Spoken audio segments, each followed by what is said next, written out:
Hi everybody, welcome back. I got a comment from a viewer recently that said, my competition is copying my work. They're copying my designs. So I wanted to share some thoughts on copycats.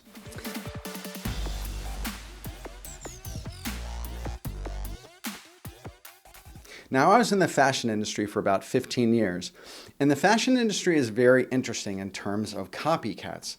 Have you ever noticed that when you go to a series of clothing stores in the spring or in the fall, the beginning of a season, a lot of different companies' stores will be selling the same sorts of patterns or the same sorts of styles, or the color palettes will be the same, or the patterns will be the same?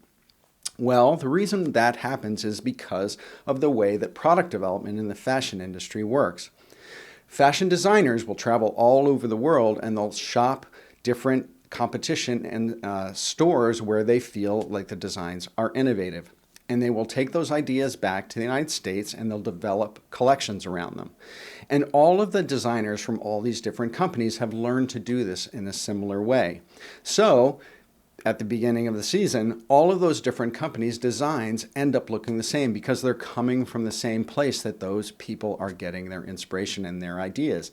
And also, these companies in the United States have a tendency to follow each other and copy each other as well. So it's not just internationally that they're looking, they're also shopping each other in the United States. So that says a lot about copycats. Now, the really innovative fashion companies are the ones who stay way out ahead of the trends and really push the envelope and try not to look back or at their competition as much in terms of what they should be doing. Now, there's greater risk in that because in being original, they are going to stand out from the rest of the fashion crowd. And they take the risk also of doing something that the public, or the buying public, isn't ready for. Now, how does that relate to copycats when it comes to creative professionals? Well, it doesn't matter what industry you're in terms of copycats. So there are basically only two ways that you can approach someone stealing your work.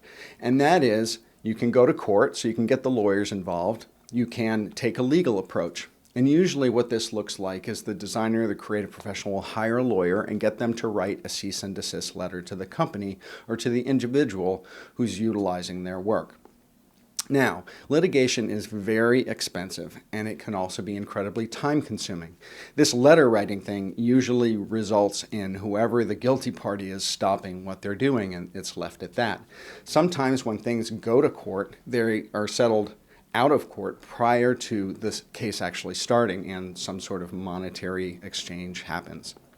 Now, even the biggest companies can be guilty of this by stealing work of smaller designers or smaller companies. And you will see it in the news that this kind of litigation sometimes happens. Now, the second thing that you can do, and this is really the most important thing that you can do, and in my opinion, as a creative professional, the only way to approach it, which is you have to stay ahead of the competition and you have to continue to produce more, innovate more. If people are copying your work, the only way that you can really battle that is to stay ahead of them. If they're copying you, that means they're already seeing you as an innovator. They're seeing you as a leader. And so you want to stay in that position. You want to stay being the one that people are looking at. The people are saying, this is where trends are happening. This is where the great ideas, the great products, the great designs are coming from. The only way to battle copycats is to stay out in front of them and become and stay the leader. You want to be fast, you want to be as original as possible, you want to be always changing and always pushing the envelope.